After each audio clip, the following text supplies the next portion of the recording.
Senior Counsel, we will give our ruling on some things and you will hear that. CS and his team.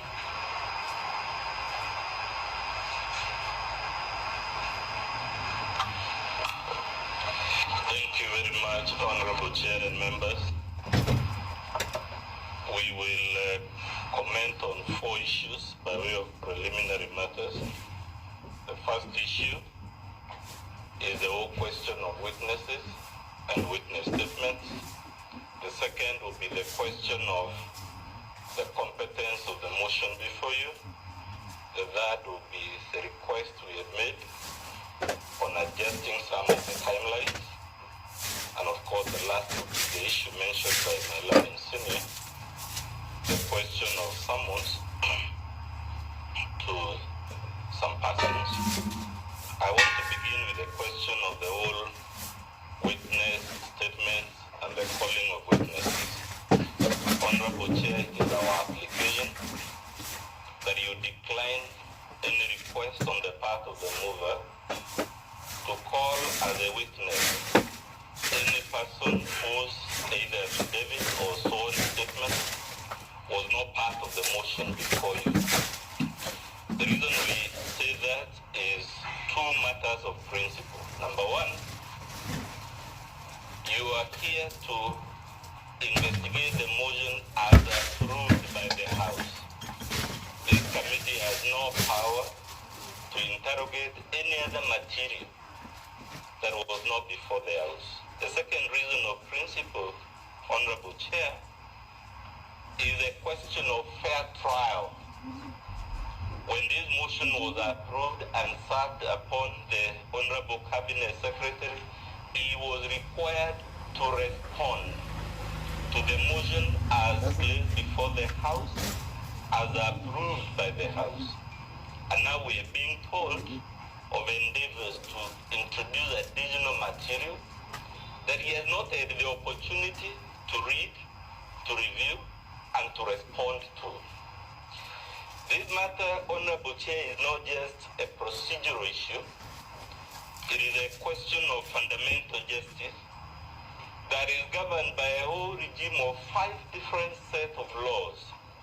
The first one being our Constitution, the second being the Fair Administrative Action Act, the third being the prevailing case law on this specific matter we are placing before you, the fourth being your standing orders, and the fifth being the rules of this committee itself.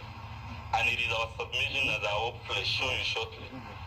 Whichever of these regimes of law, and I've mentioned them in their hierarchy, whichever of them you look at, there is zero room for introducing extraneous material that was not part of the documents that were before the House when it appointed this committee. We'll begin with the Constitution, Honorable Chair and members. Article 50 of our Constitution has a right called fair trial. This right, Honorable Chair, includes, among other things, the right to confront and to respond, and more importantly, when you read Article 50, subparagraph 2J, the right to have the information and the allegations and the evidence against you in advance. Those are not my words. It is the words of our Constitution. The evidence must be submitted in advance so that, as a matter of fair trial, the person accused will have the opportunity to respond to all the allegations against him. This matter of fair trial is so important, Honorable Chair. It is one of the 3 rights in our Constitution that are absolute, which means they cannot be limited. This can be confirmed from Article 25 of our Constitution. It lists certain fundamental rights which cannot be limited. Not even Parliament can enact a law to limit those rights, and one of them is the right to a fair trial. This right is as old, Honorable Chair, given the type of legal system we have. It is as old as the year 1215, more than 800 years ago, when we had a document called the Magna Carta. Article 47 of of our constitution again talks about the right to a fair administrative action. I only mention this, Honorable Chair, because the communication from the Speaker to this committee said a number of things. One of them, of course, was that these proceedings are quasi-judicial, but for purposes of my submission, the Speaker also said in his communication to the House that the proceedings before you are governed by the Fair Administrative Action Act, which is the one that governs this whole question of fair procedure and whatnot. That brings me to the prevailing case law on this matter, Honorable Chair. And luckily, we are not bringing to you a matter that is new. This matter has preoccupied our country to a level that we had to appoint a 5-judge bench of the High Court sometime in 2015 when the Republic of Kenya at that time beset with terrorist attacks, wanting to change the law on inquiries and criminal proceedings so as to tinker with this right to fair trial so that the state could go to a court of law and introduce the evidence right at the eve of the trial, right at the very 11th hour. And we have a decision, I believe, petition number 628 of the year 2014. I said it's a 5-judge bench decision. And the issue in that case, which likely my senior, Dr. Camino, was actually the one arguing this point, and the court was happy to agree with him, that it is not permissible. Even when the country is faced with existential threats like terrorism, you cannot do what the move of the motion now is attempting to do, which is to bring a motion to the House, have the motion approved by the House, sent to the committee, and then... Madam Chair. Yes, Honorable. May I just inquire if we have this ruling before us? The lateral which boundary. Please point to us where it is. The Honorable Chair have endeavored to print the relevant parts of that ruling. We didn't have it, of course, in advance because we had not noticed until last night, very late, that this issue would arise because we were working on the assumption. I've just given to the Secretariat. It's a fairly long ruling, so I only bothered to print out the relevant parts, and I think it is highlighted in the document. It is a paragraph 346. And all we are saying, Honorable Chair, it is not every day problems like this. Our Chief Justice appoints a bench of 5 judges. Usually the practice is 3 judges, but this was a matter that was so critical to the administration of justice in this country that the CJ had to constitute a bigger bench than usual of 5 judges. And the matter was settled. It is not a question of discretion. It is not a matter of us trying to balance this or that. It is there in black and white from the High Court, which is the court charged with interpreting our Bill of Rights. And all we are saying is that it is not permissible. And the reason it is not permissible, Honorable Chair, I told you this matter is as old as 800 years. Back then, there used to be controversial methods of inquiry in which evidence was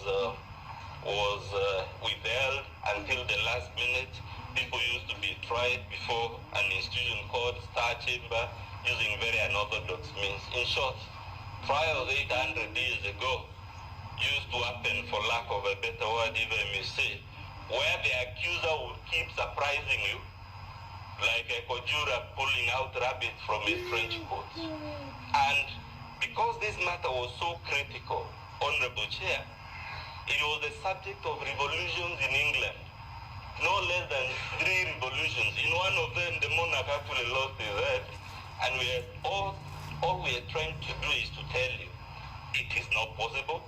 It does not even arise for consideration. Lastly, Chair, you have your standing orders.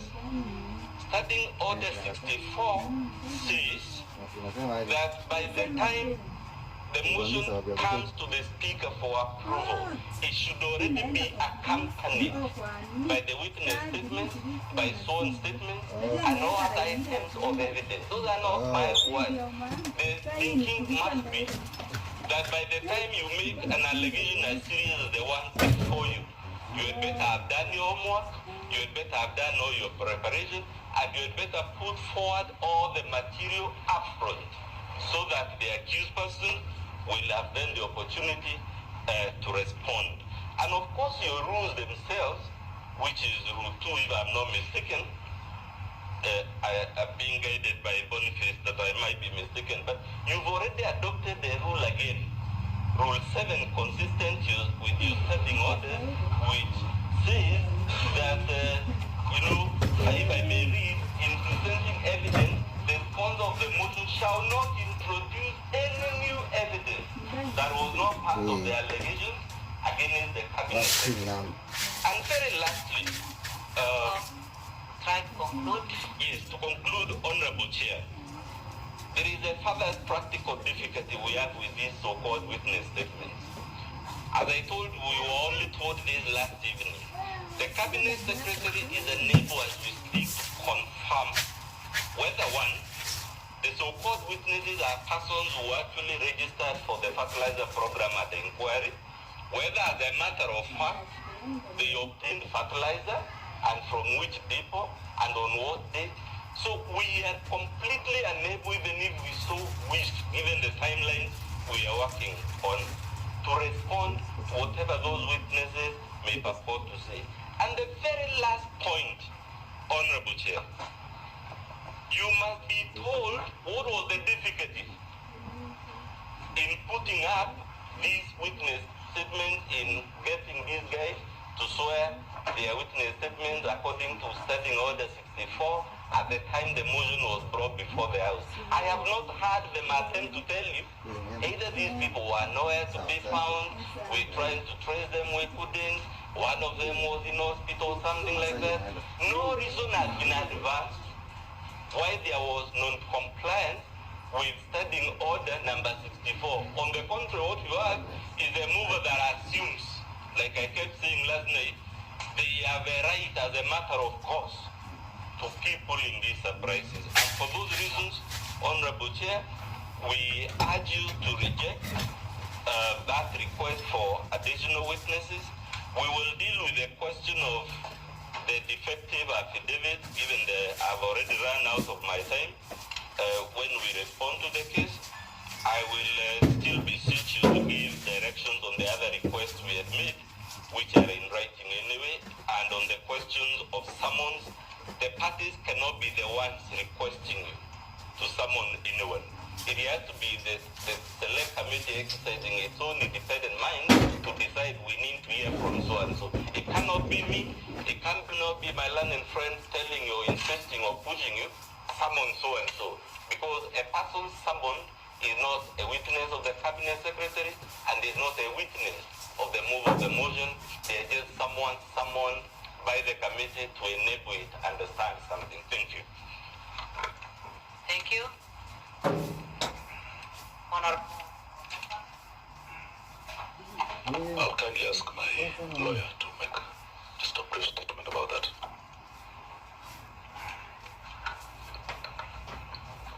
Okay, may I praise you, my lady? My lady, the issue before the Honorable members of the Select Committee is a national issue of considerable gravity. And the objections that are being raised with tremendous respect to my land friend, they do trivialize what has been placed before you. And I urge you very respectfully, selected member, the elected members of the committee, that my land friend will have to be controlled. Otherwise, we may not be able to dispose of the matter before you within the timelines that have been given at home. If I may very respectfully refer you to the Constitution, which my learned friend is relying on, and which he has been emphasized very much. Your Honor, if you look at Article 1, Article 1, Article 1, sub-article 1, says sovereignty of the people. All sovereign power belongs to the people of Kenya and shall be exercised only in accordance with this constitution. And two, which is perhaps more important to what I've read to you, the people may exercise their sovereign power either directly or through their democratically elected representatives. It is now democratically elected representatives who are seized of this matter. And they cannot be controlled, or the issues that are before the court, before this select committee, cannot be washed or swept under the carpet by raising trivial objections at all. It's my humble submission that you overrule my learned friend. You don't have to waste time. And in doing so, you'll be guided by the able ruling that was delivered by our Speaker on 30th April 2024, which is before you. I don't wish to waste most of your time, or much of your time at all. I would prefer that we get on with the job so that we meet the timelines and we're able to proceed with the matter before you. Finally, I may point out that my learned friend, from what I can see, is trying really to buy time so that we do not finish this matter within the stipulated timelines we have given. That's it.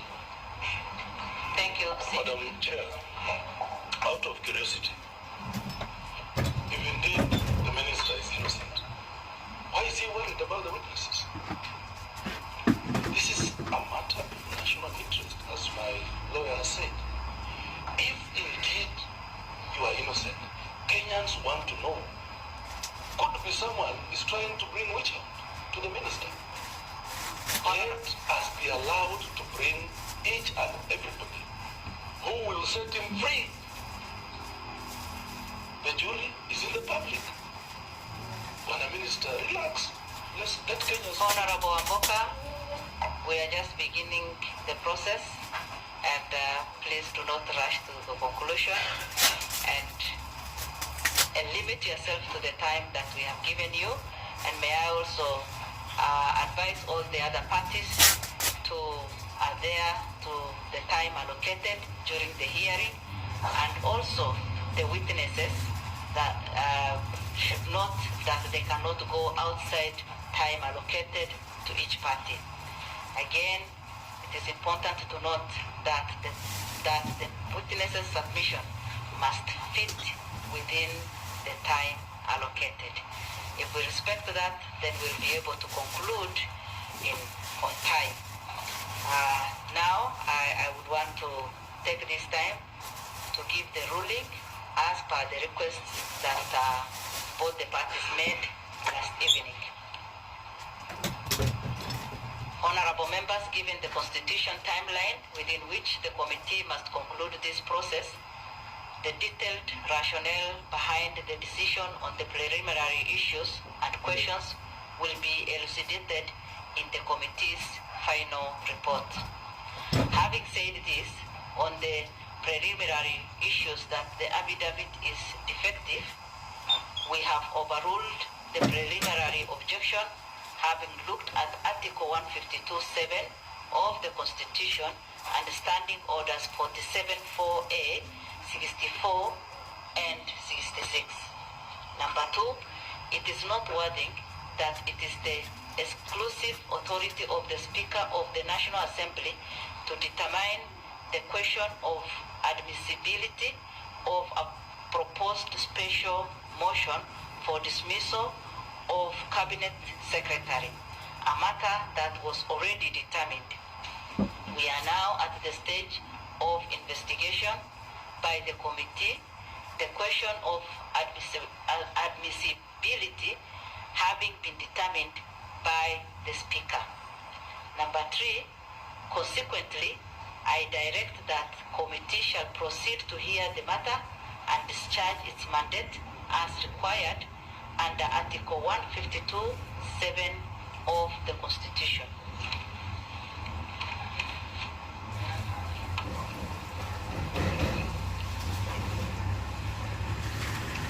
Number 4, as stated earlier, we shall give a detailed and reasoned ruling in our report on this matter. The question, can we admit new evidence? Honorable members, on whether the mover can call before the committee witness whose statement were not initially part of the motion as passed by the House, it is notable that Standing Order 64 primarily concerns procedural matters and does not prescribe the specific evidence to be presented before the committee. Number 2, what is important is that these investigations by this committee should and will not go outside the allegations in the special motion. Number 3, consequently, the committee shall allow any party to invite witnesses or produce new evidence provided that the evidence strictly relates to the allegations contained in the motion. Number 4, the committee will not entertain any witness or evidence that is not relevant to or that purports to introduce new allegations outside the allegations as passed by the National Assembly. Number 5, we shall give a detailed and reasoned ruling in our report on this matter. Can the committee summon the Principal Secretary for the State Department for Agriculture and the Managing Director for KELS Chemical Limited as requested by the sponsor of the motion?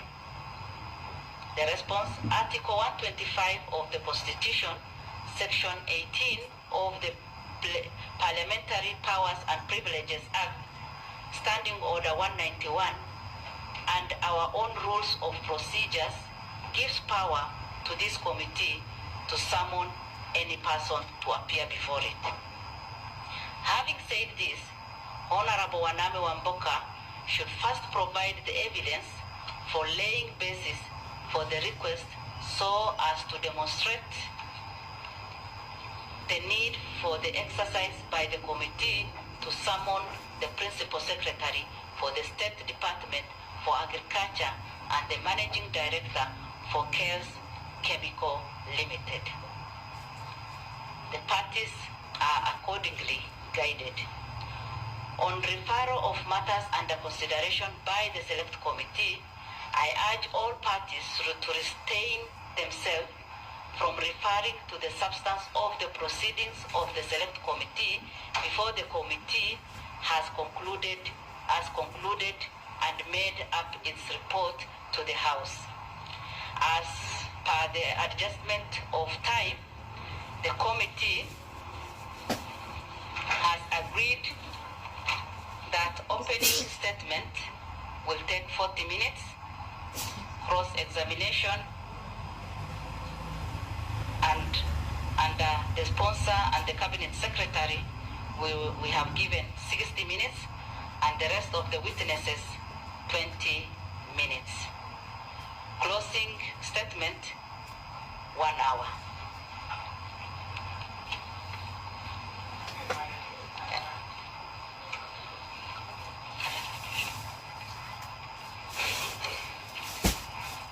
parties are, as I said, the parties are accordingly guided, and we will proceed.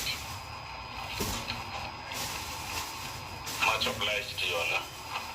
Thank you.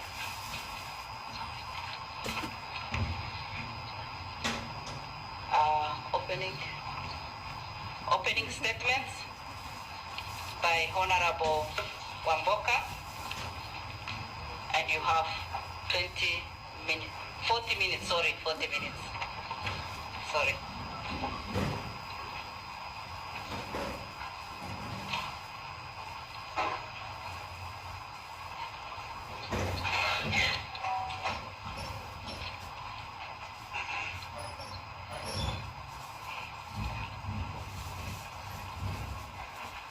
As I said, we have allocated 40 minutes, and please be guided by the clock on the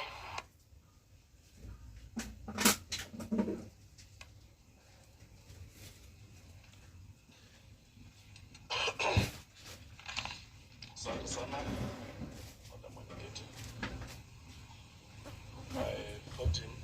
My 40 minutes, I'll give some remarks, and I'll allow my advocate say something about the same. This is a case of gross violations of the Constitution, gross misconduct, and ministerial responsibility. National agenda of this administration of William Ruto on food security is noble. And from the onset, I must say, we support the president because agriculture is the backbone. If the country is food secure, then you have a healthy nation. It is too critical a matter for this country to be jeopardized. Madam Chair.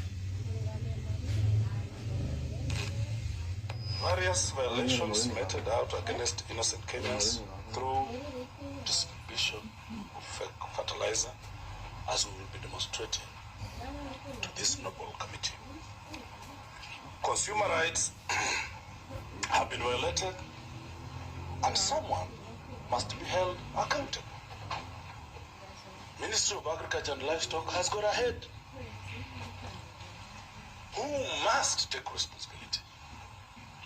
In fact, in serious democracies, by now, the minister should have resigned. Honorable Committee. This is one of the flagship of Honorable William. And as I said, we support the president. And that is why I'll draw your attention to the voting in the House. Honorable Chair, it was bipartisan. It was bipartisan. That is how serious this matter is. I've looked at the responses from my good friend, and indeed is my friend, I think Linturi. There's a Luya saying that says, Haba Maruka, Haba Mataho, I would wish that this should become this, so that I don't listen to what the Honorable Minister is trying to say. That, Honorable Chair, 149 members of Parliament, and indeed those who were in the House that day, will understand that there were more people. Cards were not working, and the Speaker ruled on this. 19 members, including the Honorable Nabila Bwera, my good uncle, the Honorable Mchomba, they did not vote. 19 members of Parliament who supported this motion and who were in the House did not vote. It should be understood that 24 members of Parliament were out of the country, had petitioned the clerk of the National Assembly if they can vote virtually. 24. Your bucket in your Those numbers are growing. It is incredibly and serious.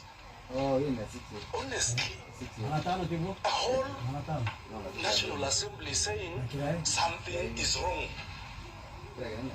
Something is wrong. And it will be very, whatever happens to this case, it will be very out, it will be not business as usual. Because that voting, it was a vote of no confidence to the minister. It has consequences. I would begin to imagine how ambassadors will deal with it.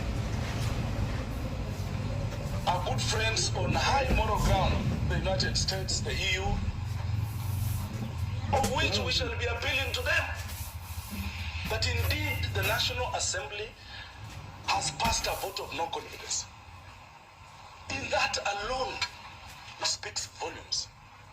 It speaks volumes. And I think the minister has guts even to be here today. This motion is not about me. This motion is not about the National Assembly. I had some good friends in Meru saying we are targeted. No, we have very many good Merus, including my good friend, who is at times my lawyer. He's a good Meru. He's a good Meru. It's not about Merus. Merus are good people, and I want it to be understood. It is not about Kenya Kwanza. Honorable Chair, it's not about Azimio. It is Honorable Franklin Mithika versus the Republic of Kenyan farmers and diaspora. I did indicate I come from a border town. Ugandans buy things from Kenya. Kenyans buy things from Uganda. My good sister would know this. Nahayo, the Iron Lady, would understand this. The Ugandans came and bought fertilizer from Kenya, subsidized. What should they do? What should they do? I have looked at the document submitted by my good friend Linturi. And it's nothing more than a love letter from a jilted lover. That these are grievous matters of national importance to be reduced to love matters. Ukiachwa achika. Achika. It is indeed unfair to keep dragging the good lady, my sister, Marianne, into these matters. She has a right kukukata, kukukubali. Allow her to proceed on with her life.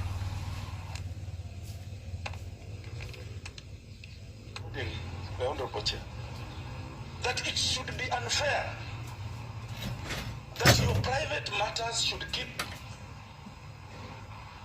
coming up anytime serious matters are raised.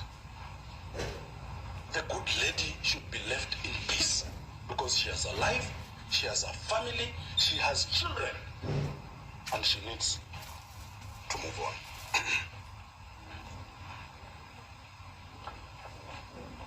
We shall speak. This is a select committee. We shall say that which we want to say and that which we think is important to this committee. I did indicate yesterday that very many people approached me to drop this motion. I refused. And in fact, I told one of them, I'm different from the Honorable Mithika Linturi. It should be understood, Honorable Chair, that the Honorable Mithika Linturi started a process such as this. This was going to be the second one in the new constitutional order. Had he been serious, he went ahead, he collected signatures, it was put on the order paper, his motion. What did he do? He went to Naivasha, was given money, and love. That indeed it is a demonstration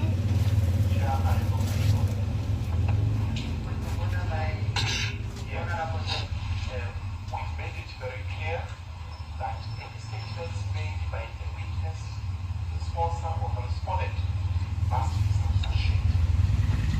Mention some things made about the money being exchanged. Unfortunately, we do not have any substantiation on that. Let's not use this opportunity to malign one another. I think we should observe decorum and respect one another. Honorable Chair, it is indeed in public. It is indeed in National Assembly records that a motion to impeach one Anne Waiguru appeared on the order paper. It is indeed in records of the courts. In the divorce case of the Honorable Franklin Mikita Linturi and Aldai Member of Parliament, Marianne Keitani, as to where the member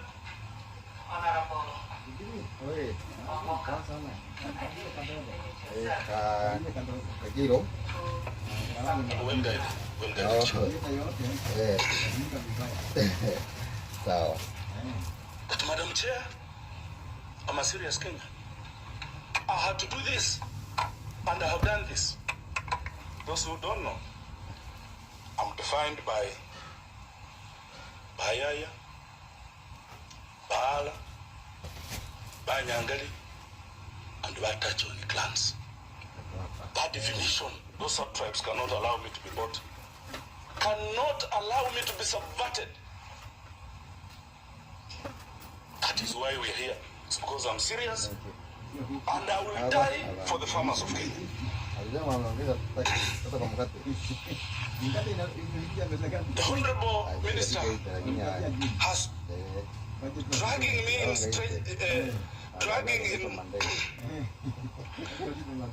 dragging strangers in the name of my alleged affairs, which cannot negate the fact that innocent Kenyans are suffering. I don't want to understand by you saying that so and so is Jack's wife, is the honorable member's wife. How does that relate to the suffering of Kenyans? How does that relate? And if indeed Honorable Chair of Justice Committees is fair, he's only seeing one side. When we speak, why should the minister bring? No, I'm reacting. It is in his submissions.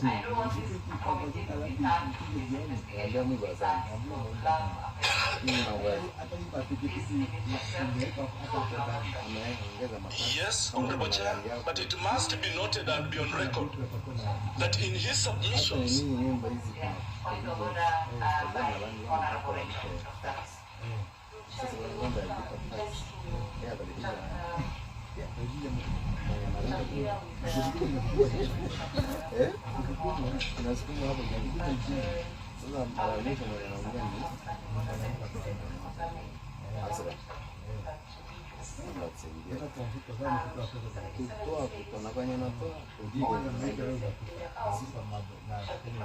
kwa hiyo maneno hakuna mahali hiyo pesa isaidi. Hiyo pesa isaidi.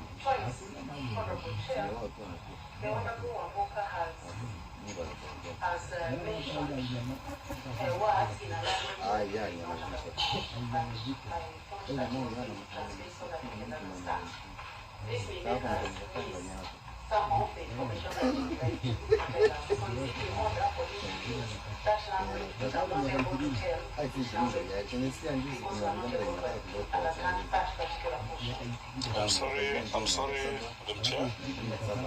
What I meant is I would wish that my ears become my sitting apparatus so that I cannot hear police. That's what I meant. But well guided. Madam Chair, I've got one wife, which is public knowledge. This is not a forum to bequeath me with imaginary wives. And in any case, Does it matter? I'm on this honorable chair because he brought it. If you look at his submissions, it's there. Point of order, Chair. Point of order by Honorable Chair. Chair, it really is very important that if you make a ruling, the honorable member understands that you are directed on what you can find.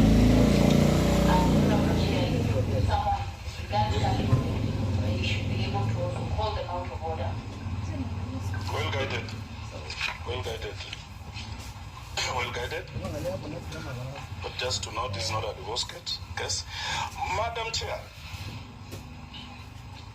we are discussing the conduct of Honorable Mithika Linturi, that we want him removed from the office. Out of this world, I was just imagining, when he was being interrogated to be minister, he said he has in excess of 30 cases in court. We are all Kenyans, members of parliament. Why him? Why him? Why him? We are speaking. We have a saying in the Luya land. The hyena told the stone. You remember the case of J.M. Kariuki when they were investigating his death? Mwangale told his house, it's a house of records.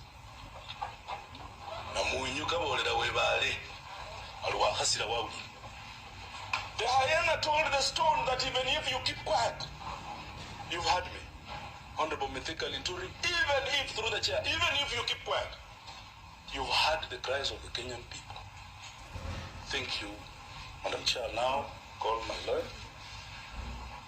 the Honorable Dr. Haminwa, to give the balance a minute. Asanteni sana, Mungu awabariki.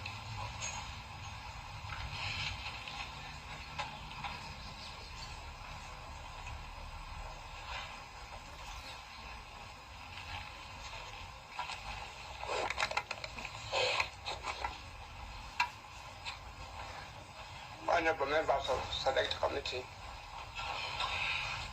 I feel really privileged to appear before you. It is a great honor.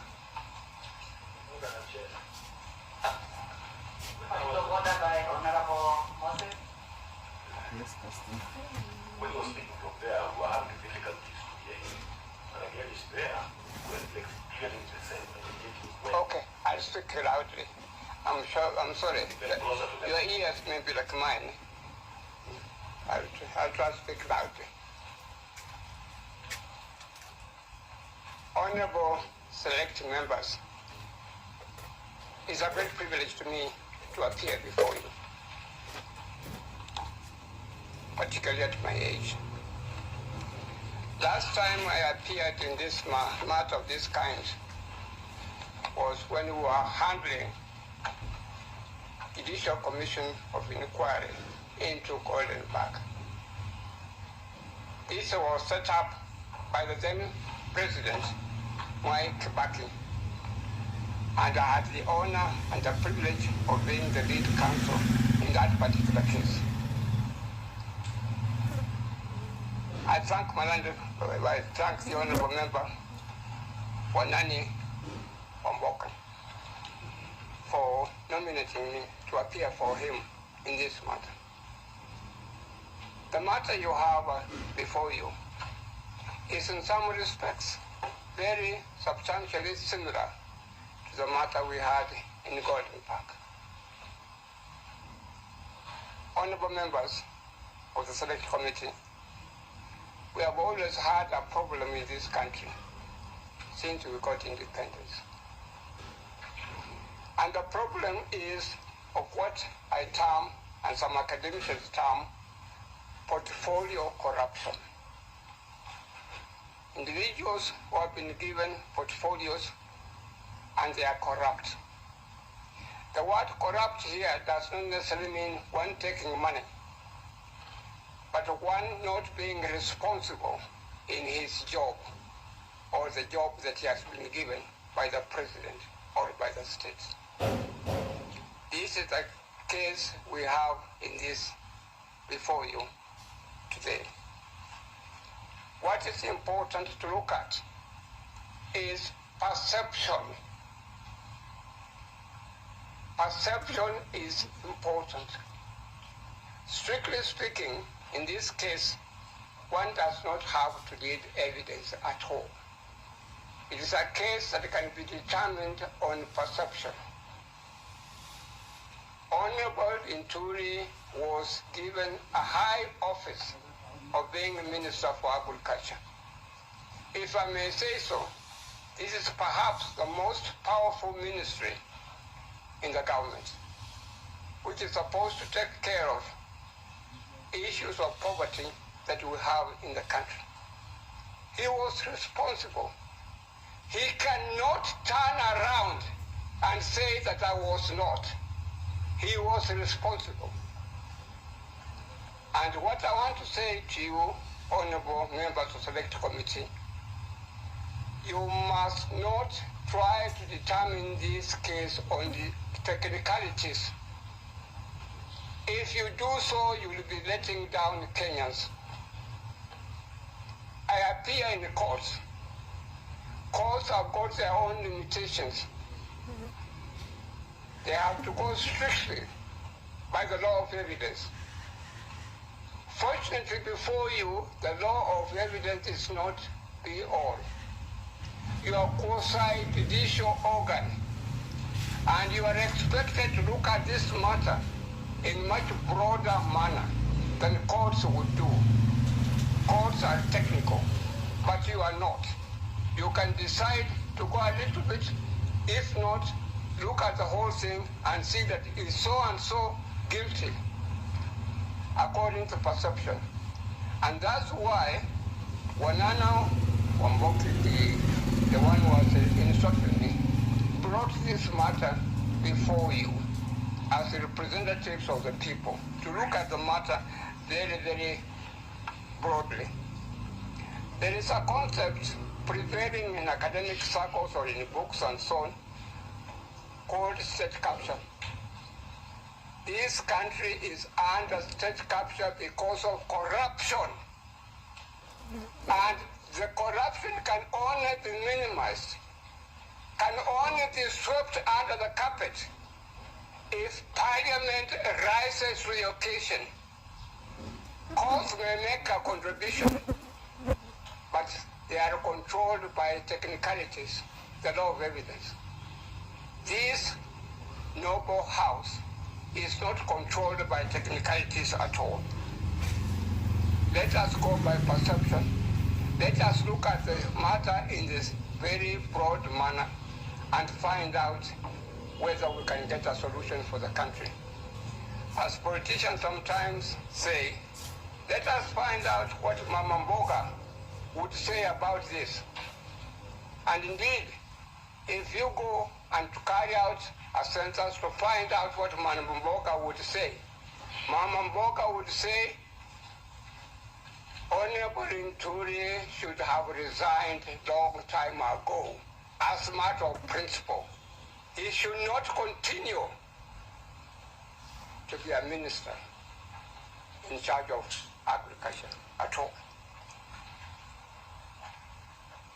I urge you very respectfully, let us move on with those few remarks. Let us move on as quickly as possible and go back to do some work. If I may borrow the words that my client has used.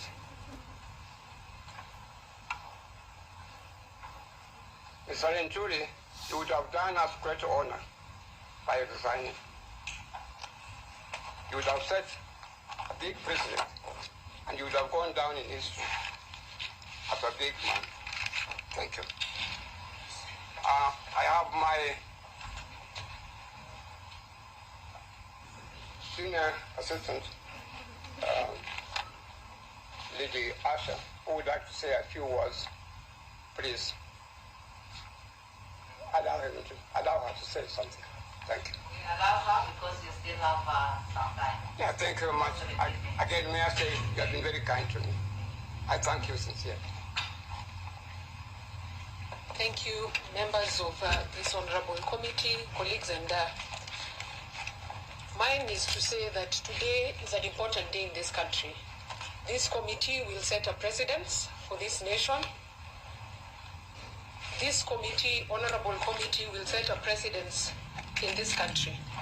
The matter before us is not about the CS individually, but it's a collective issue that touches each and every Kenyan.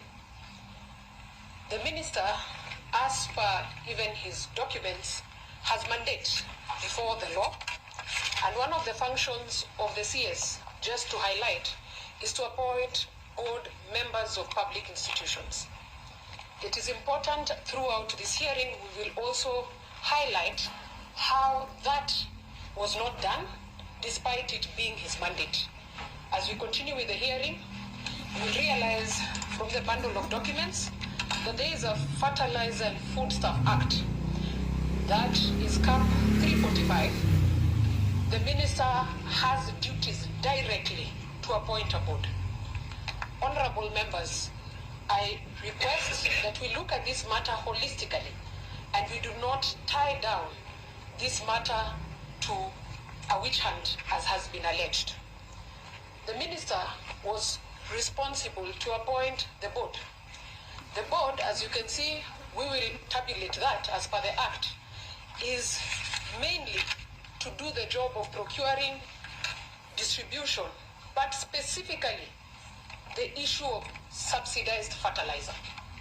The minute the CS did not do that mandate that Kenyans, their constitution and acts of parliament gave to him, he actually saved Kenya. He actually put Kenyans in the situation we are in.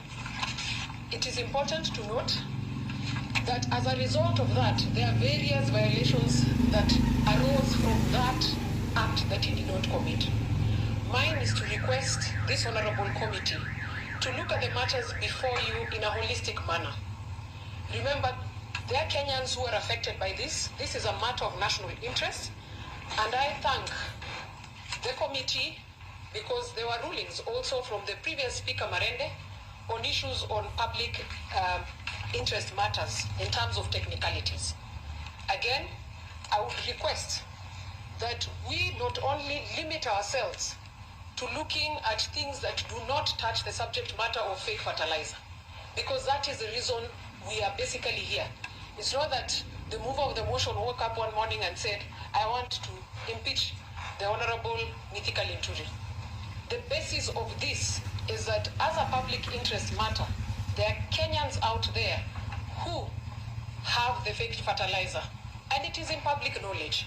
So today before you, we want to stipulate what the CS has done in regards to the issue of fake fertilizer and stipulate the gross misconduct because we are guided by the Constitution. So I humbly request that this honorable committee does not look at it from one angle. The issue here, let's not have diversion in terms of the nitty-gritty, but more importantly, let us highlight the issue of fake fertilizer that makes a great impact to this nation because it affects the socio-economic rights, which is also an inherent right in the Constitution of Kenya.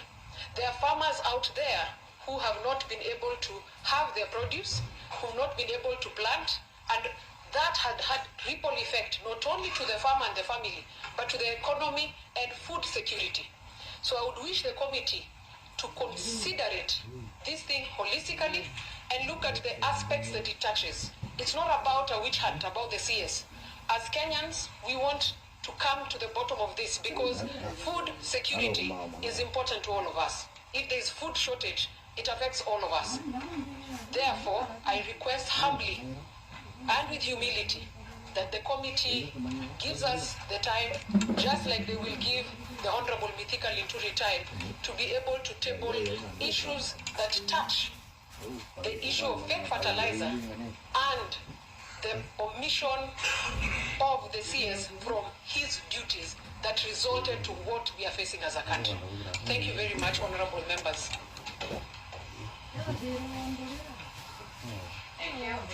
My lady, I only adopt what my able learned friend, Lady Asha, has said to you.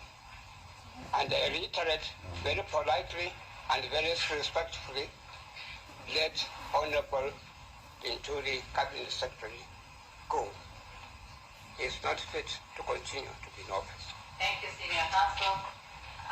Honorable Wamboka. Yeah, this is outside. I don't know this. Okay. Honorable Chair. One of the key, a minister must be trusted because he reads himself. What a minister sees.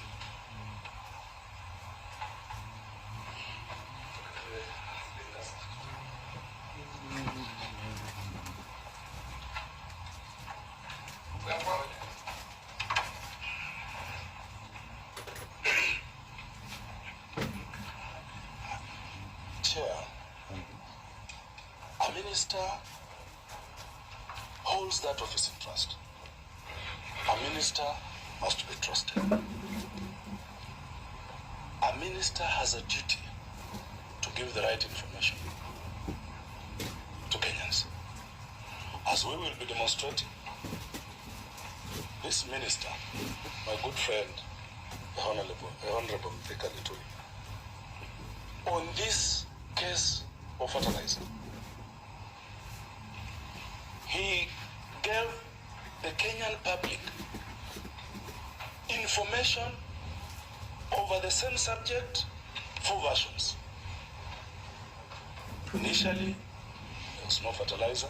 There is no fake fertilizer. Initially, there's only 3,000 bad fertilizer in the market. But the minister went ahead to even tell Kenyans about soil moisturizer. Honestly, we should have reached here. We should not even be discussing this matter. Because Kenyans need to discuss the minister. Kenyans need the truth and nothing but the truth. As we will be demonstrating, this is not the first time we have scandals in that ministry. As part of the reasons why, if you go through the submission, the minister should be impeached. This is not the first scandal in the Ministry of Agriculture and Livestock. We had the sugar scandal. Kenyans kept quiet. Someone had to speak, Madam Chair, about this. We have a lot of trust in this committee. Because as members of parliament, we are people's representatives. And a good thing, when I look around composition of this committee, most of them are from agricultural zones. Most of them. Kenyans are watching us. I have absolute trust that we are going to get to the bottom of this. And if 149 was not enough, or the minister was waiting for 250, we shall give it. We shall give him. We shall give you, Mr. Minister. We shall give you. Because the mood in the country, the mood in the National Assembly, Madam Chair, is so sweet. It's so sweet that Kenyans are tired of such things. We have now higher cases of diseases. Some of them as a result of this. We are waiting for reports from medics. To what extent has the fertilizer affected humanity? Where it come from? Madam Chair, there's no maize anymore. We don't have it. I don't know what this government will do. I don't know. Even if Honorable Linturi were to remain, I don't know what he will do. I don't know what he will tell those people from Western from the Rift Valley, from the highlands of Kenya, from central Kenya. I do not know because we don't have food. Kenya is glaring at a catastrophe. Courtesy of an individual. Be the Yonah, be the biblical Yonah. When the ship was sinking, Madam Chair, when the ship was sinking, because of one person, Yonah opted to drop himself in the waters. It is a moral question, Honorable Minister, for the sake of Kenyan people. Whether, assuming this motion does not go through, assuming, how will you serve? Where will you go? Where will you discharge your mandate? Kenyans are bitter. Be the biblical Yonah, and we shall respect you. That's all we are asking, Madam Chair. Not that anyone hates the person of Ethical Linturi. No. As I said, he's my friend. His best friend and a lawyer, Pitonga. We share a social group called the Chairman's Lodge. He is my wakili, the man seated on his left. He is a family friend. I've been to his place when I was campaigning. These are the people who came to my home. So there is nothing personal. Nothing absolutely. Nothing personal. Nothing. In fact, we are saving him. We are saving him. Because how will you serve? How will you go to Bumula? How will you go to Ahero? How will you go to Mbere? Embu? Eh? How will you go to Kiambu? How will you go to the food basket of this country? Trans Nzoia? How? And as a minister, you must go. How? Those Kenyans will not allow you. Because they are angry and not happy. They're angry. We support the president, William Ruto. We support him on this, the policy of food security. We support him. We support him. And at times politically, you know, politics at times is very tricky. When someone has committed a crime, you go back to your people and say, I'm targeted. I'm targeted. And people start sending delegations. Oh, go. Enda sema mambo mzuri. Enda sema ukiguza Linturi unaguza Wameru. Hapana. Sio Wameru bwana. Wameru ni watu wazuri. Tuwaheshimu sana ndugu zetu Wameru. Hata amefika ni mtu mzuri, lakini mambo haya yamefanyika kwa wizara yake. So we understand. And that is why we are helping the president. We are helping the president. It is the parliament, it's the National Assembly that has sacked Honorable Linturi, as it were. It is not the president. I know the president's hands may be tied. Tafadhali ndugu zangu, tuwakilishe Wakenya. Wakenya wameumia na wanaendelea kuumia. Na wanaendelea kuumia. Na wanaendelea kuumia. That a minister can give 4 different versions of the same story. It's a disaster. A disaster. That a minister can go, as we will be proving to this house, to talk to someone else that, please, I need you to save my job, as it was given to the Agriculture Committee. Please take responsibility on my behalf. I will protect you. That is what we are discussing. So what is it that you want to tell Kenyans? Someone else should come and shoulder your responsibility so that you protect him. But what about those farmers? Yes. In fact, I'm done. I'm just waiting for the time. What will you tell those farmers? What will you tell those farmers? Senior, you want to conclude? Yeah, please. Hey, boa. Olha, tu teria que dar. Clark, may I borrow some words from you? You mentioned something that may I say, touched me. That let us not trivialize national issues by bringing love. I was reading a response that has been filed before the honorable members of Select Committee. And the main defense appears to be that what is before Parliament of Kenya, National Parliament of Kenya, dealing with the grave national issues, is because of my ex-wife. My ex-wife is the one who is bringing trouble. Unbelievable. Unbelievable that you should trivialize a matter of national, international issue and say it's my ex-wife who's doing this. Let us not invoke mundane, primitive concepts of love, of tribalism, of religion. Those no longer make sense in Kenyan context at all. We are all nationals of Kenya.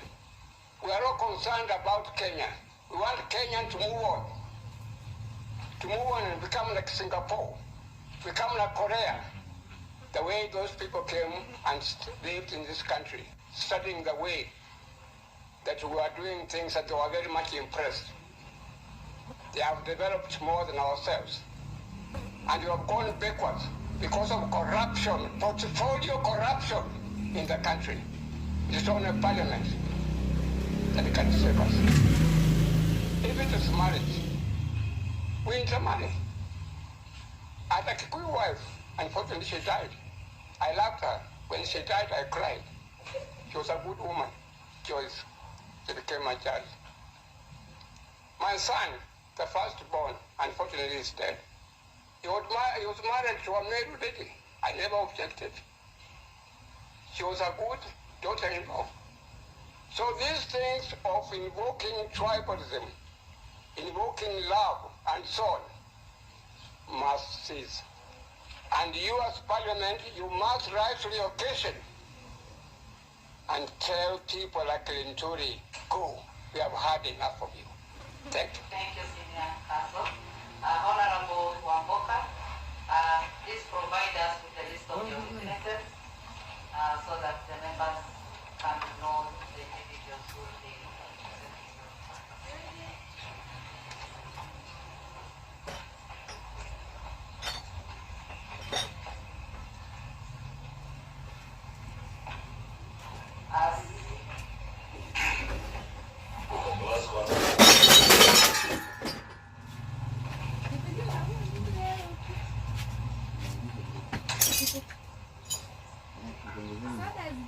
Please provide the list to our secretariat. The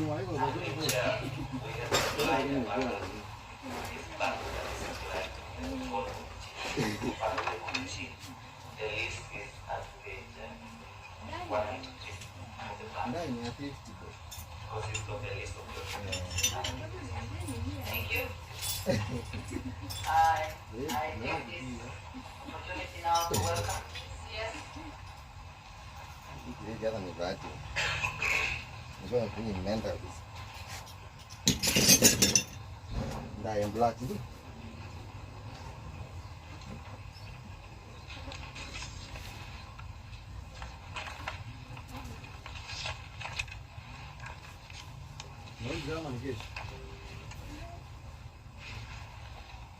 Thank you very much, Honorable Chair and members.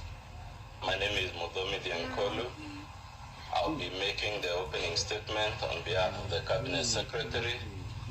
I'll do 30 minutes, and my colleague, Mr. Mawire, will do 10 minutes.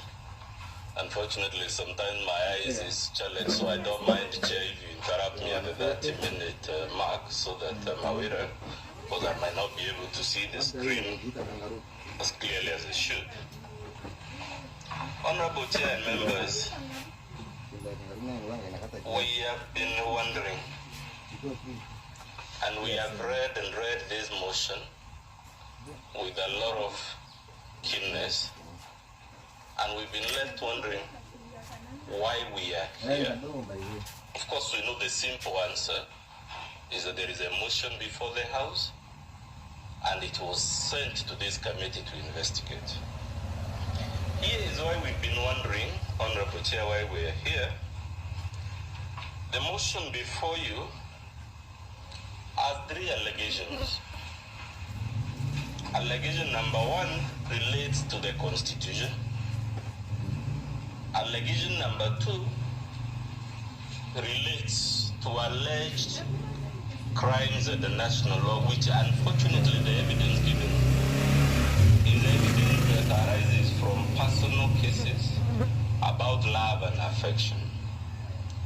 And unfortunately, to the extent, unless that allegation is dropped, allegation number 2, we have to confront it. And if, as I will show you shortly, it is about love and affection and personal matters, then unfortunately we must confront it, even though it is sad that a committee like this would have its time being spent on such a matter. And number 3, we are here because it is alleged that the Honorable Linturi is guilty of gross misconduct. Honorable Chair and members, for you to uphold this motion, you must be satisfied on the material that will be presented by both sides that the Honorable Linturi has committed a gross violation of the Constitution, number 1. 2, that there are serious reasons, not frivolous reasons, not reasons tied to unrequited love and affection, that warrant a belief he has committed a serious crime under national law. And of course, you must be persuaded that there is an act or omission, a specific act or omission on the part of the Honorable Linturi that constitutes any of these 3 things, either a gross violation of the Constitution or a crime under national law or gross misconduct.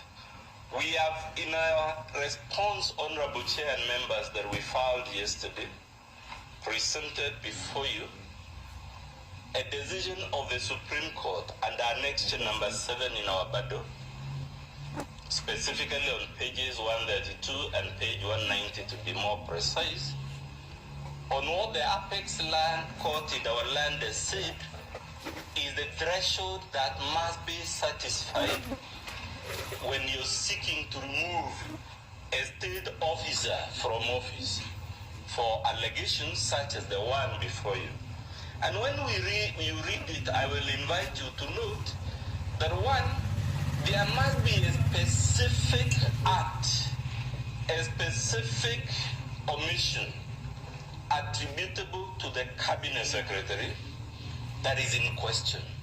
I use the word specific, not nebulous and broad and vague and amorphous. Number 2, that act or omission which must be satisfied has been committed, there must be a nexus between it and the Cabinet Secretary, which is to say, contrary to some of the submissions I've had, it is not a matter where you say some guy must be hanged for this, somebody must be crucified for this. No. The Supreme Court has said there must be a nexus, a link between the Cabinet Secretary and the matter in question. To note, it also has certain evidential thresholds. It is very easy to allege things. Proving things is where things become a bit more serious. And the Supreme Court has set the standard in flyer number 7 of our battle. The linchpin of this case before you, Honorable Chair and members, is quote unquote that the Honorable Linturi approved the procurement and distribution of fake fertilizer. So for you to uphold this motion, you must be shown by way of evidence, not nice English, not high-sounding political speech that the Honorable Linturi, quote-unquote, approved. Cabinet secretaries make their approvals in writing. That's what our constitution requires. We'll be interested to be shown the approval in question. Because without that approval, then the allegation must fall on its face.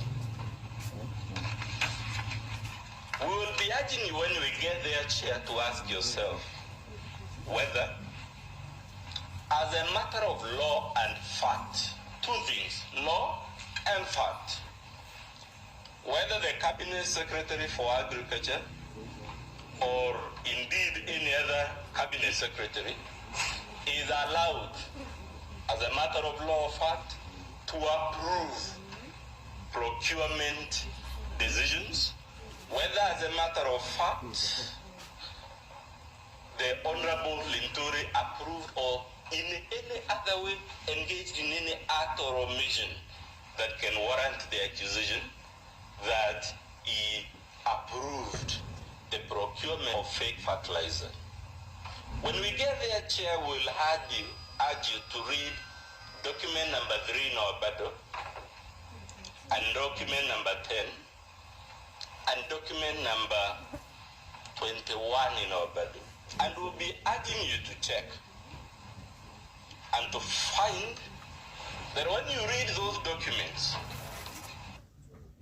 one, it is clear that the NCPB is a semi-autonomous government agency with its own board, with its own bureaucracy that is legally and factually immunized from ministerial control of the type that is alleged before you. We invite you to note, because the allegation is one of approving procurement of fake fertilizer, we'll be inviting you to note from document number 3 and document number 10 and document number 21 that there was no tender document for procurement of fake fertilizer. On the contrary, on the record before you, the procurement in question was quote-unquote to procure fertilizer that meets the standards set by the Kenya Bureau of Standards.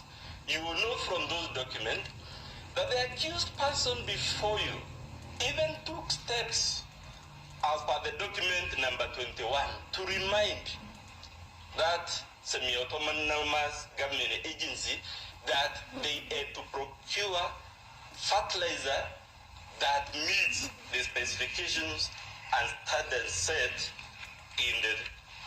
by the Kenya Bureau of Standards. Chair, this brings me to allegation number 2, which I said it is sad, we may want to wish days away. Allegation number 2 tells you that there are serious grounds for believing the Honorable Linturi has committed a crime under national law.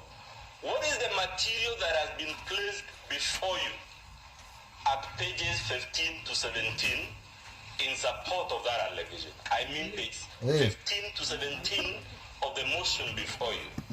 It is a list given there of court cases between the Honorable Linturi and the Honorable Member for Aldai constituency, which in the mover's own words, these are not my words, they are personal, civil, family, and commercial disputes.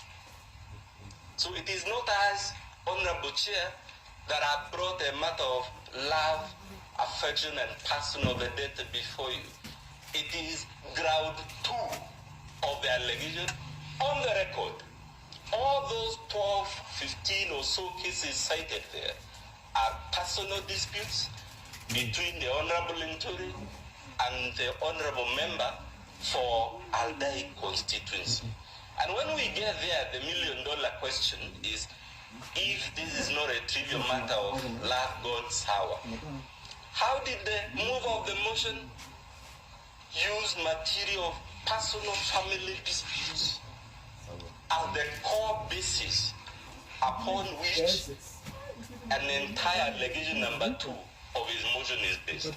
But more importantly, when we get there, Honorable Chair, we have produced before you 9 decisions of various courts, ranging from the Court of Appeal, going to the High Court, going to the magistracy, about all those so-called personal, family, and commercial disputes that form the anchorage for Ground 2. And when you read the judgments and rulings and orders we have placed in document number 11 all the way to 19, the common denominator is that the courts have ruled all those disputes in favor of the Honorable Linturi. So the million-dollar question, Honorable Chair, yes, let's assume a motion like this can be based on personal court disputes.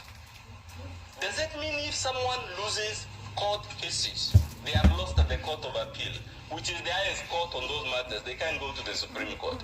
They have lost at the High Court. They have lost at the Employment and at the Environment and Land Court. They have lost before all the magistrates of this republic, sitting in different court stations. How can it then material that the courts have ruled in favor of the Honorable Linturi form the basis for Ground 2 of the allegation before you? You have been told because, again under Ground 2, because of those family cases, the Honorable Linturi is facing an imminent arrest, imminent prosecution, and whatever. We have already placed before you a letter from DCI, of course flowing from the countless victories the courts have given Honorable Linturi, in which the DCI says they have investigated those matters and they have forwarded the file to the DPP. The DPP has reviewed all those files and advised, quote unquote, they be closed with no further police action. So it is up to you. Who do you believe? Is it the DCI who has written, confirming, and he didn't write yesterday? It was way back last year, more than a year ago. Who do you believe? We will be submitting before you, Honorable Chair, that this move of this motion is a proxy, and specifically a proxy of the Honorable Member for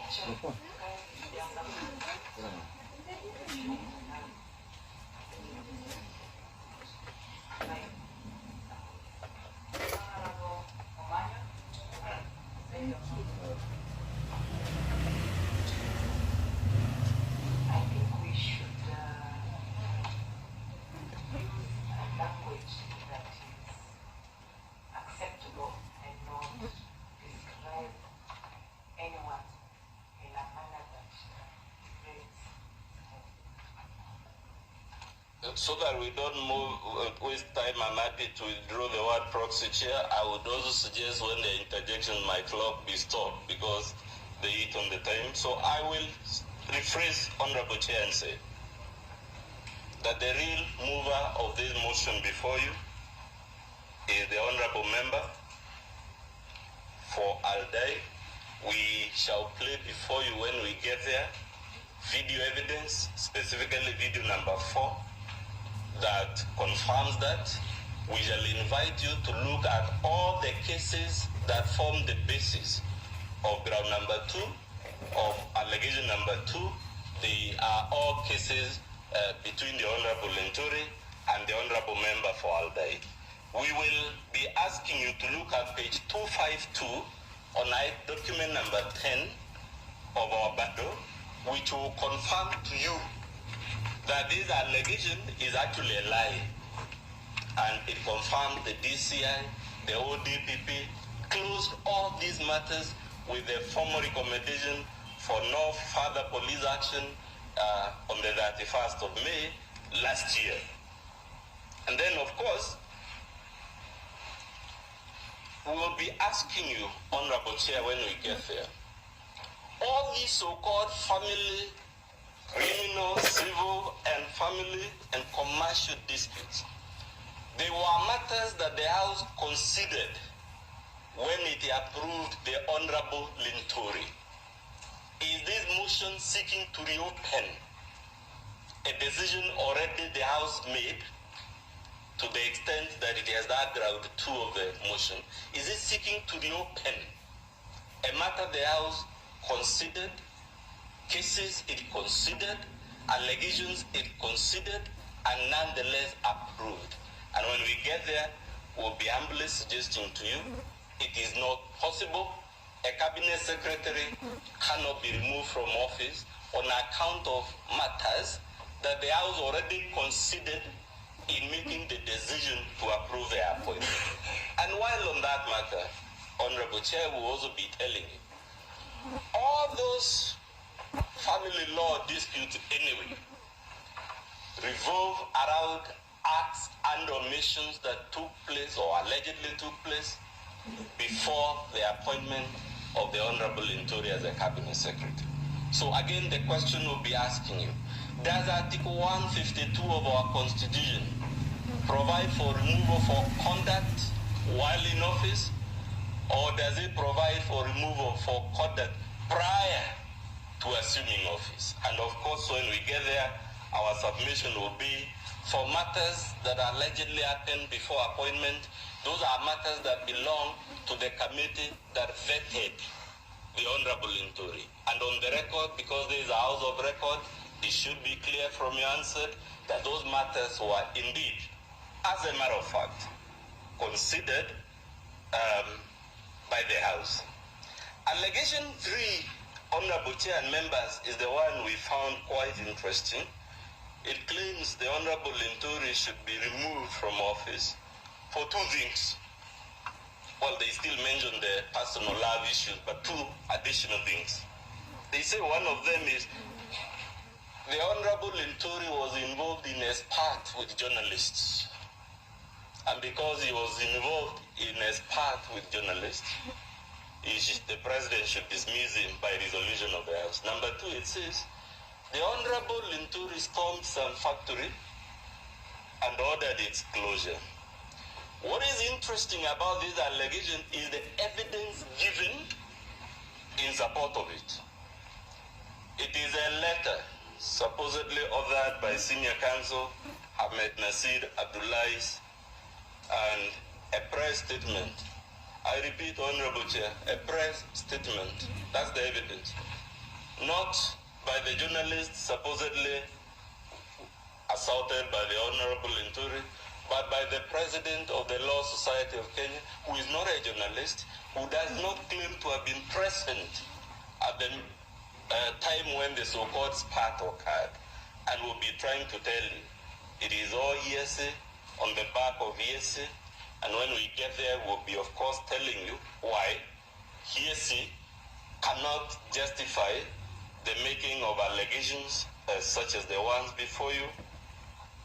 When we get there, Honorable Chair, we'll be asking you, can a resolution under Article 152 be approved on account of acts and omissions of third parties? In this case, the acts and omissions of the government bureaucrats at the NCPP.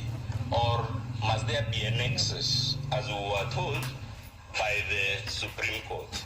We have attached, we will urge you when we get there to look.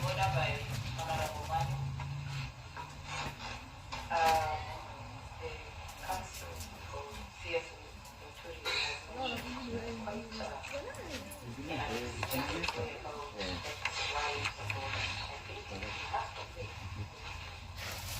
that ex-wife is alive and across people who can also talk for themselves. It's fair. We'll get there.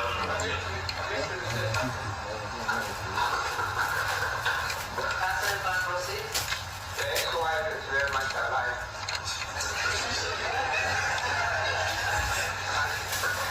Maybe I do conduct visits. I do talk to ladies in the evening.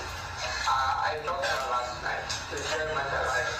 After reading the response that has been filed in the court, I said to her, look, The son you had one child with all your Linturi. He said, no, I never had a child with that person.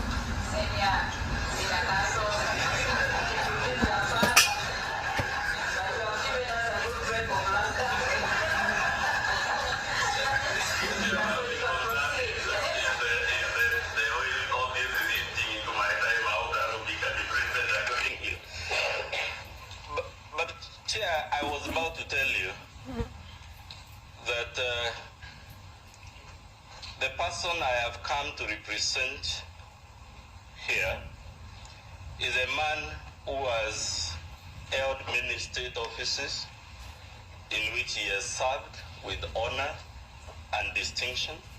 We have particularized that in paragraph 2 of our affidavit.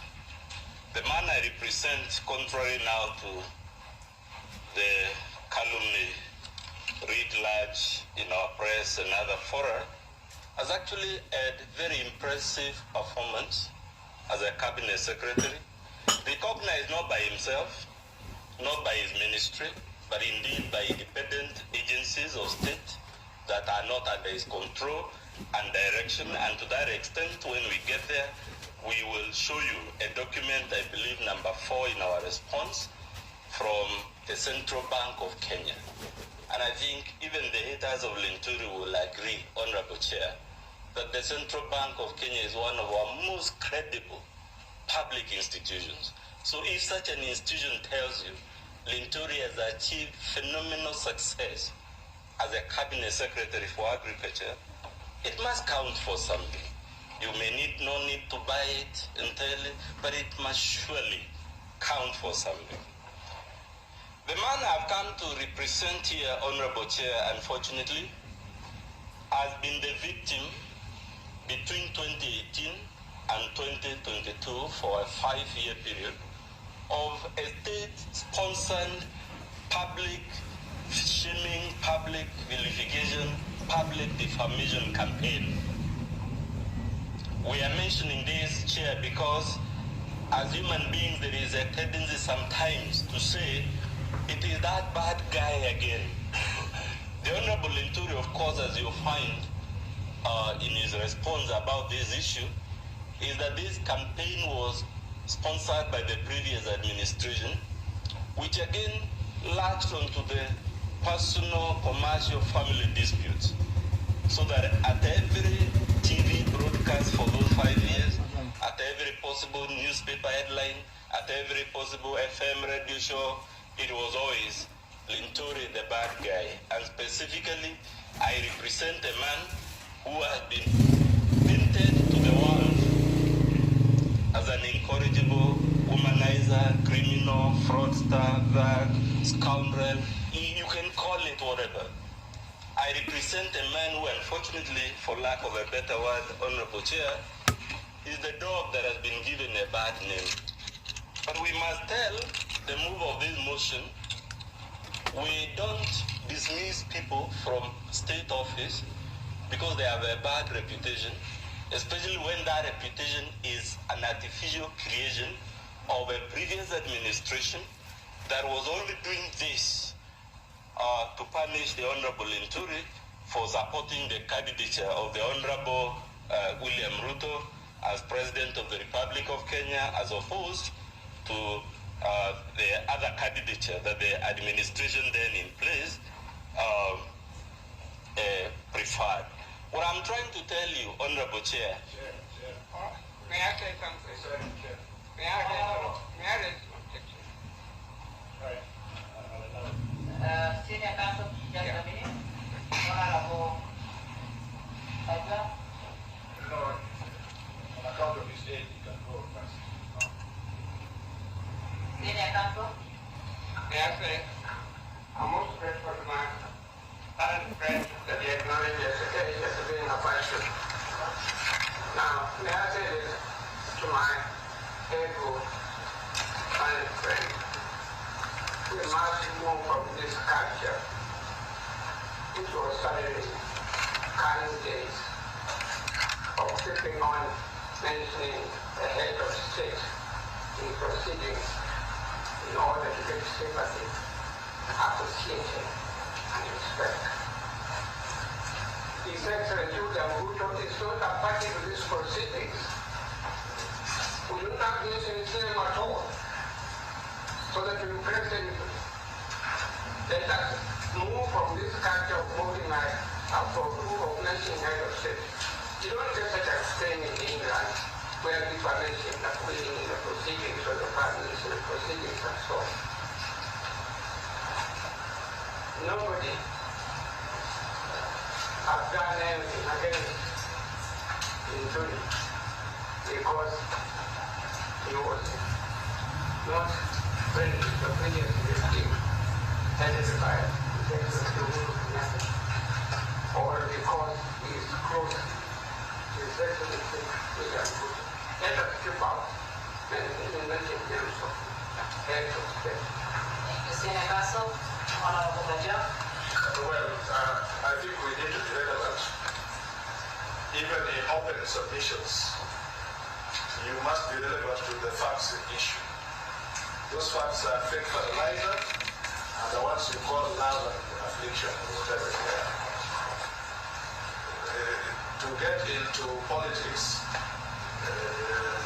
will be getting out of the ring. Many of these members know how to play politics than people on their side. So just come back to what is relevant and prosecute your case and finish it. Honorable Chair, Honorable Chair, just for the record, I'm not saying this because it is irrelevant. Every legal dispute has a context in which it arises. And if you just allow me to finish, it will be clear why I'm mentioning this. And specifically so that we don't waste more time. All I'm trying to say, Honorable Chair, is that it is humanly possible for us to fall into the trick of saying it is that notorious Linturi. If there are serious allegations about him, they are made because they are true. And that's the only danger that I'm warning the committee about. That is the only context in which I tell you, because it is public knowledge, that the man I represent was a victim of that public shaming, public vilification campaign on TV, on whatever. I am here to humbly tell you, Honorable Chair, I'm afraid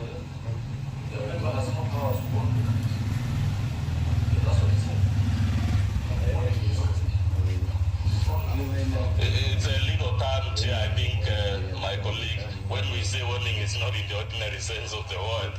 It is in the sense used to direct juries about the dangers of prejudice and the dangers of bias. So it is not a warning, of course. Honorable Linturi has no capacity to warn anyone. Thank you. It's a term of art and it's a legal term. I think my colleague doesn't know. Thank you. You have a good one. May I say something? Let us not forget. In a serious talk, let us not forget. Yes, soul is the responsibility. That is by the society. So when he uses the word war, he knows what he's talking about. Thank you. The honorable members are here. Honorable Chair, with all the interjections now, I don't know how much of my time has been spent in the... I will ask... Okay. We will take care of that. Okay. We have taken note of what you have said. Much obliged. So, Chair, I was saying that when you sit as a judge, because this committee is sitting as judges, the practice in the legal world, and likely there are many legal minds in your committee, is always to one of the dangers of putting in your mind, oh, he's that bad guy. And because he's that bad guy, he must be guilty. The allegations must be true. That's all I'm doing by giving you that context. And I must also tell you, Honorable Chair, we must be dangers of the crucify him approach to a matter like the one before you. In the Christian Gospels we were taught, because the mobs were baying for blood, crucify him, crucify him. He's a bad guy, therefore, and I'm saying again, it is easy for you to be told cries of farmers, cries of victims. And of course, we are not here to trivialize. Farmers have suffered in this matter. No one can deny that with a straight face. What happened is as unfortunate as it can get. But that would not justify a lynching or a crucify him approach to the matter before you. That is why under the Constitution Chair, you are to investigate. Your duty is not just to roll heads, to serve somebody's head in a platter so that the masses can stop saying crucify him. We are paying for blood. Honorable Chair. Let us be honest. Let us not waste the time on about it. We are doing so, I'm sorry. Linturi himself has said very loudly that the farmers who received this big fertilizer he has said so very loudly. Honorable Chair, I'll seek your protection because I now believe there is a strategy to interject so that my thoughts don't flow. I never thought when they were talking for a whole 40 minutes, there were many things they said that I had issues. Council, we are aware of all this, and Senior Council, you had your time, and if we keep interjecting, then we will interfere with this time. We are already, we will add some more time as a result of what we are doing. Kindly be patient because you have 40 minutes. Thank you very much. But only one sentence. Yes. He did not interject because we were talking sense.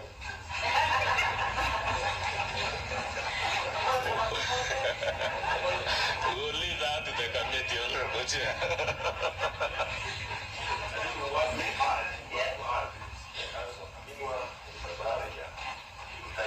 Because we're also raising the issue. Because I remember when one point, the mover Dr. Buffet, minister, and we raised it.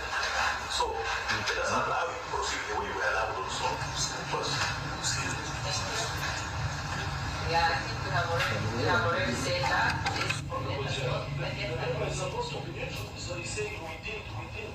I thought they're supposed to be the ones to say he is supposed to be a neutral arbiter in this thing unless he declares. We are a neutral team. Yeah. Yes. We parliamentary language. We can interject. He's referring to us as parliamentary committee, and we meant all of us. So please let us not do a lot of interjection because that will consume a lot of this time and also interfere with the flow of this presentation. Thank you. You can resume. Thank you, Honorable Chair.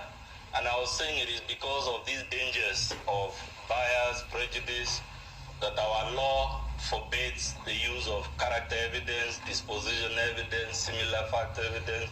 Basically, all I'm saying is that this matter is not one in which we can judge Linturi for his so-called reputation.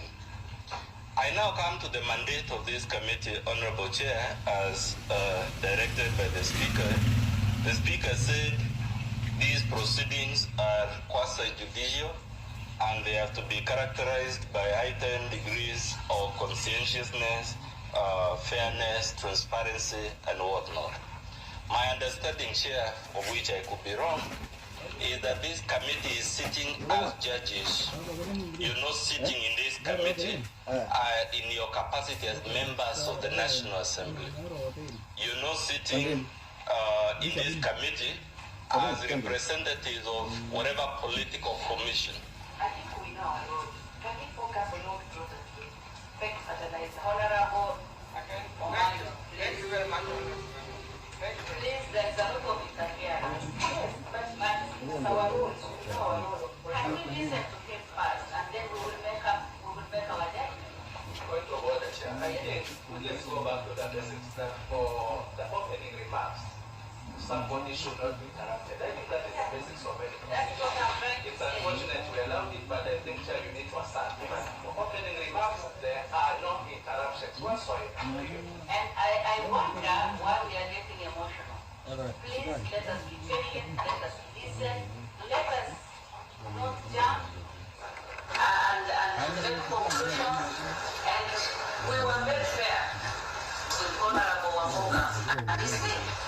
So I don't see why we should, always interject when the council is presenting.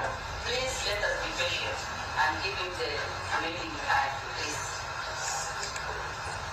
Thank you, Chair. I was to say you sit in this committee as judges, and the only point I wanted to highlight in this, of all the things human beings do, Honorable Chair, of all the offices human beings occupy, it is only in the office of judge that a human being takes the position of God to pass judgment on another human being. The other things we do are temporal. The administration of justice is something divine because it elevates the human being making that decision to the level of God. That is why our constitution in the third schedule, Honorable Chair, says justice is to be administered, quote unquote, without any fear, favor, affection, bias, ill will, prejudice, or any political, religious, or other influence. I'm humbly submitting to you that this is the applicable constitutional threshold. That oath of office for judges is the applicable constitutional threshold for resolving the matter before you. I'm here to very humbly tell you, Honorable Chair and Honorable Members, that justice is a two-sided coin. A coin has two sides. There must be justice for farmers, but there must also be justice for the Honorable Linturi. An injustice to Honorable Linturi cannot be justice to farmers, just like an injustice to farmers cannot be justice to Honorable Linturi. And your duty as a select committee, therefore, is to inquire into this matter using that constitutional threshold that I've just alluded to, and to decide this matter as judges without fear, favor, and all those other things that I mentioned. When you see the motion before you, there is not a single act by Linturi, there is not a single act or omission disclosed on his part. On the contrary, what is before you are alleged acts of third parties. We are placed before you in document number 2 and in document number 21, evidence that shows that Linturi is not guilty of these allegations. We are here to tell you when we get there, Honorable Chair, that this motion seeks to punish a single CS for what is the official policy of the government of Kenya. The fertilizer subsidy program is officially part of the program of the Kenya Kwanza government. The motion itself concedes this, and in fact it states in black and white that this program, this policy, was part of the Kenya Kwanza manifesto, and it was even put to the voters in the election. How is it therefore, Honorable Chair, that if those are the facts as pleaded by the mover, we now isolate one cabinet secretary for what is considered in the motion to be part of the official government policy, and say this is the cabinet secretary who is liable for whatever went wrong with this policy? We will be asking you to check that the whole of Ground 2, as I said, is matters that predate the appointment. We'll be urging you when we get there to note that the mover has lied. L-I-E, Honorable Chair. They have misrepresented one of the many family and commercial and whatever disputes in which he tells you that the Honorable Justice Omundi condemned Linturi and found him guilty of some things here and there. On the contrary, because we have produced that document before you, that judgment, we will invite you to read it. It is, I believe, at page 228 of our Badu, to ask yourself, is it true? And are we going to believe a mover who has the audacity to even lie to you on a document that is in the motion in black and white? He tells you this is what the judge decided. It's there. That's not what the judge decided. On the contrary, that ruling upheld the complaint that the Honorable Linturi had raised about the persecution by the previous administration, about the previous administration latching on to personal, family law and land matters to convert them into a tool for negative media campaign, as a tool for criminal arrest, as a tool for other forms of state-sponsored oppression. We will invite you to note at page 252, document number 10, that the matters were closed, as I told you. We will invite you through documents number 11 to 19, as I said, to note the courts, and I mentioned them, all of them, sitting in various stations, ruled in favor of Linturi. How can that material now, in which the courts ruled in favor of the Honorable Linturi, be the reason we are here? And lastly, Chair, so that I'll give my waiter at least 10 minutes, I want to come back to judging, because you're sitting here as judges, and I said judging is the only human enterprise where human beings take the seat of God and pass verdict on whether the behavior of other human beings is sinful, is criminal, is moral or immoral, and whatnot. And because it is something where we take the position of God by passing judgment, I am to reflect and ask myself, what does God teach us? Unfortunately, I'm not a religious man, and my interaction with religious texts, Honorable Chair, is sporadic and disjointed. But I tried the most I can to ask myself, what does, if we agree that judging, which is what you're doing, is the only activity in which we take the place of God?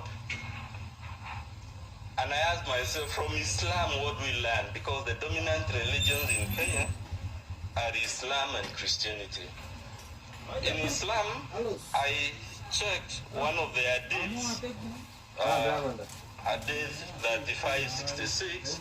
The hadiths, Honorable Chair, are recordings of conversations the Holy Prophet is believed to have had with various actors and passed on the divine revelations to him. So this particular hadith is about judging, and it says, if I may read, judges are of three types, one of whom will go to paradise, and two to hell. The one who will go to paradise is a man who knows what is right and gives judgment accordingly. But a man who knows what is right and acts tyrannically in his judgment will go to hell. And a man who gives judgment for people when he is ignorant will go to hell. It's book 24 from, I think, Hadith 3566. You know, Chair, when I say you're acting in the place of God, because that's what the law permits you to do, if you doubt that you're actually in the place of God, the decision you make, there is no legal recourse against it, just like judgments passed by God. You know, the other judgments, we go in the lower courts and whatnot, you can appeal to the High Court, appeal to the Court of Appeal, appeal all the way to the Supreme Court. Yes.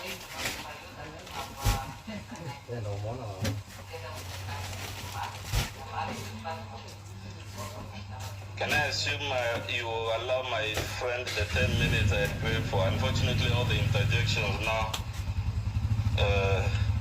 sort of mumbled up my time consciousness. Okay, just 1 minute I conclude, then Mawira will do 10 minutes, Honorable Chair. I asked myself what we learned from the Holy Bible about judging, and we are told one of the things in Matthew 7 is, let's be slow to judge, let the same measure be used to judge. Again, the same measure we use to judge others be used against us.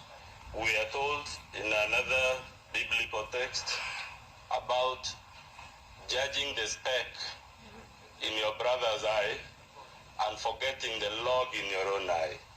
And why I ask this is the mover told you many things about the arrest of his spouse.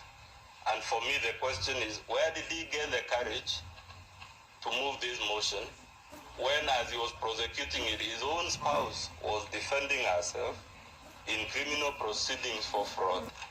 With those very many remarks, Chair, please allow me to call Mr. Mawira. And thank you very much for the time accorded to me.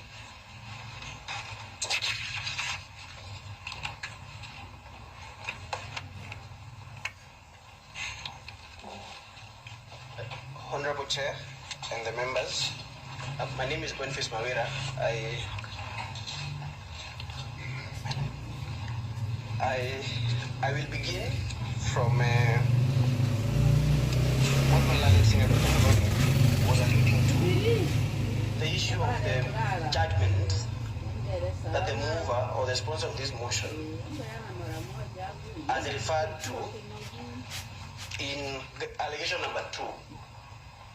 All this issue about love and affection, it is very unfortunate that as the Cabinet Secretary has to respond to these allegations, because from where we sit, they are really belittling of this committee, that this committee has to descend to that arena of love and affection.